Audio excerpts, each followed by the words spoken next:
आप देख रहे हैं इंडिया 29 स्टेट्स न्यूज। बढ़ते हैं न्यूज की तरफ। తెలంగాణ ప్రదాత మనకు మాతృ సమానురాలైన శ్రీమతి సోనియా గాంధీ గారిని ఈ పండుగకు ప్రత్యేకంగా మా మంత్రివర్గం 4 కోట్ల ప్రజల తరఫున ఆహ్వానించాం. ఏ హోదాలో సోనియా గాంధీని ఆహ్వానించారని అడుగుతున్నారు.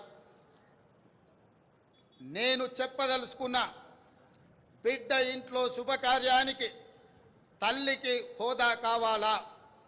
తల్లిని ఆహ్వానించడానికి బిడ్డకు ఒకరి పర్మిషన్ అవసరమా? ఏ హోదా ఉందని, ఏ పదవిలో ఉన్నారని మహాత్మా గాంధీని మన జాతిపితగా గుర్తించుకున్నాం.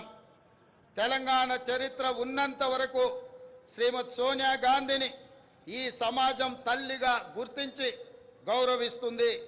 ఈ గడ్డతో ఆ తల్లి బంధం రాజకీయాల బంధము కాదు. ఆ తల్లి బంధం పేగు బంధం ఈ తెలంగాణతో.